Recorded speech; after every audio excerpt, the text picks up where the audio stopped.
Pinweltahan na rin ng Malacanang ang mga birada ni Senator Amy Marcos na may umuugong umanong no-L on no elections sa 2028. Para sa detalye live mula sa Malacanang, may Express Report si Mobile Journal Julie Baiza. Julie, ano pa ba ang sinabi sa press con dyan?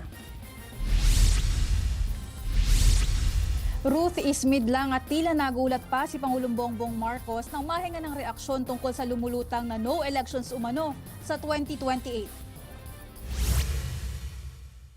Natanong namin yan bago tumulak pa Japan ng Pangulo kasama si First Lady Liza Arneta Marcos. Kung matatandaan kahapon sa sesyon ng Senado, mismo ang kapatid ng Pangulo na si Senator Amy Marcos ang nagpalutang na may umuugong umanong kawalan ng eleksyon sa 2028. May plano raw kasi ang ilang mambabatas na amyendahan ang saligang batas at mauwi sa term extension. Una na yung pinalagaan ng ilang senador sa mayorya. Tinawag pa nga yung fake news at propaganda ni na Senator Rizon Tiveros at Mig Zubiri. Panoorin natin ang naging reaksyon dyan ng Pangulo. Statement on the no L.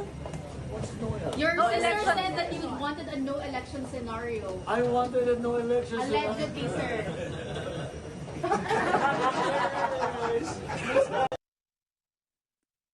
Samantala, Ruth, may banat din si Palace Press Officer Undersecretary Claire Castro sa mga pahayag ni Senator Amy. Anya, layon lamang pagtakpan ng senadora ang tunay na issue, partikular ang impeachment trial ni Vice President Sara Duterte at ang nangyaring pamamaril sa Senado. Giit pa ni Castro, nakasaad sa batas ang pagkakaroon ng eleksyon sa 2028 at dahil hindi naman sumusuway sa batas ng Pangulo, malinaw raw na may nangyayaring botohan. Pakinggan natin ang pahayag ni Yusek Castro.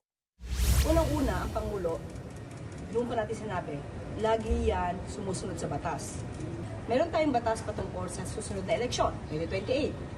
So, nakakasiguro tayo na ang Pangulo ay susunod sa batas.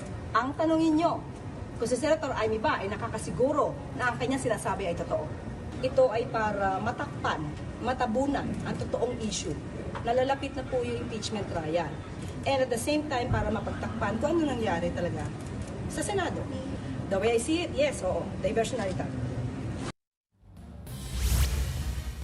Ruth, binigyan din ni Yusek Castro na alam naman na ng publiko kung anong gustong mangyari ni Senator Amy pagdating sa impeachment trial ni Vice President Sara Duterte. Banat pa nga niya, wala pa man trial, may judgment na ang senadora. Ruth? Express Report ni Mobile Journal Julie Baiza. Mga kapatid, Ruth Cabalco, para sa mabilis na pasada ng mga balitang dapat niyong malaman, mag-follow at mag-subscribe sa social media pages ng News 5.